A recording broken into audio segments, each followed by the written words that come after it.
Hi everybody, my name is Amy. I'm from realeNglishConversations.com, and in this video we're going to be talking a little bit about phrasal verbs and some of the techniques that you really need to consider if you want to be able to learn English phrasal verbs naturally and easily. One of the first things that you really need to consider is learning phrasal verbs in context. Not only does this happen with vocabulary in English, but especially with phrasal verbs. Phrasal verbs are two words that are together. One is a verb and one is a preposition usually. And sometimes the meaning is not very obvious. It feels like these are two random words. You recognize them individually, but when they're combined, they're going to have a completely different meaning. So it's really, really important to be paying attention to the context that you see the phrasal verbs being learned in. A lot of you have probably searched phrasal verb list, for example, if you want to learn a bunch of phrasal verbs and common phrasal verbs. I can tell you without a doubt, this is not going to help you to use phrasal verbs quickly, naturally, and correctly. The context is very, very important. And without having context through examples or seeing the phrasal verb being used, it's going to be very difficult for you to use phrasal verbs while you're speaking. And what we're going to be doing for today is using an audio clip from one of our Real English Conversations where we're talking about Curtis and I owning a delivery service in Canada. We're sharing some of our memories about orders that we had and things that happened. And that's where the audio clip I'm going to be using today came from originally.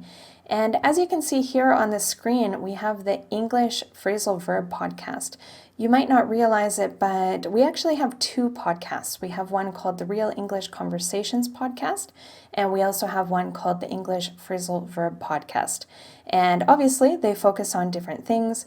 But what we like to do in the English Phrasal Verb podcast is explain how the phrasal verbs were used and what they mean from our conversation lessons. So I'm going to give you a small example of how that's done in today's video. As you can see here, we have about 5 sentences on the screen, and this is the transcription from the audio clip. And the phrasal verbs don't appear until this section here in the second sentence. But it's very important that we include the first sentence in order to have the context of what's happening. So let's go ahead and listen to the audio clip right now. You can read and listen at the same time and pay special attention to these phrasal verbs: coming up, got up, and coming out. I was kind of on the outskirts of town in a rural area, and this house had this really long driveway. I imagine that the people in the house, they probably saw my headlights coming up the driveway for a really, really long time. And by the time I got up to the house, there were two people coming out and they said, "Oh, hey, how's it going?"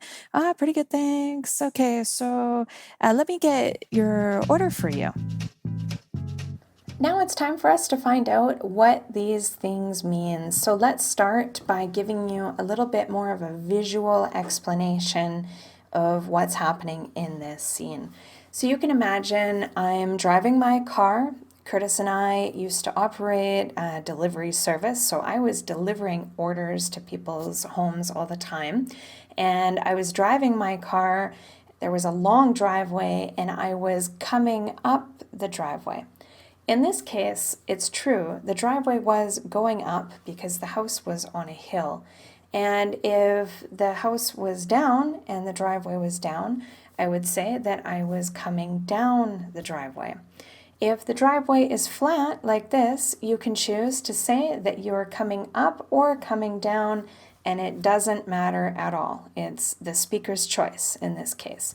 But it's saying that you were moving along the driveway and driving toward something, probably. In this case, I was driving toward the house. And as we can see here, by the time This means at the time that I got up to the house or I arrived to the house, there were two people that were coming out of the house. So this means that they were in the house and now they are coming out of the house, coming outside. Okay? So in this way, you can understand that get up to something is arriving to a certain area. And coming up also means approaching in this way.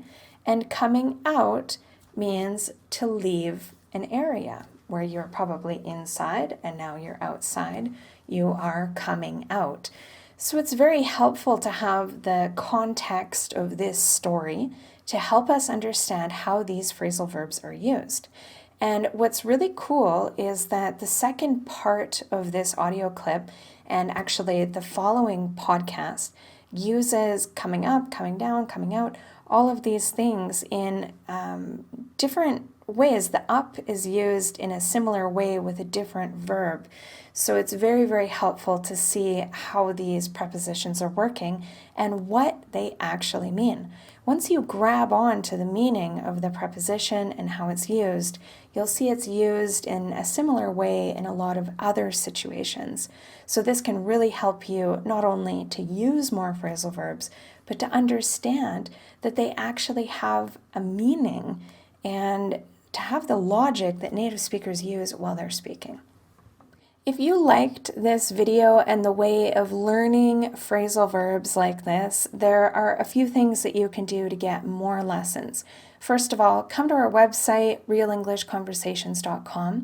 By joining us as a free member, you're going to get access to the full phrasal verb lesson and the transcription. And subscribe to our phrasal verb podcast and the Real English Conversations podcast, of course. Those are really, really great. But if you enjoy learning in this way, consider joining us as a full member, because obviously one lesson isn't going to be enough. But having the combination of access to conversation lessons, like the audio clip that you saw in today's lesson, you can imagine we use phrasal verbs constantly when we're speaking. And by studying conversations, you're going to find the most common phrasal verbs being used in context in a way that you can actually understand. So it makes a lot of sense. In addition to that, we have an entire phrasal verb course that has, I think, 254 lessons at this time, where we explain different phrasal verbs with lots of examples. So you can get all of this by coming to our website at realenglishconversations.com. Don't forget to give us a thumbs up if you liked this video and leave us a comment. It's really, really helpful for us to produce more videos like this for you guys. Take care.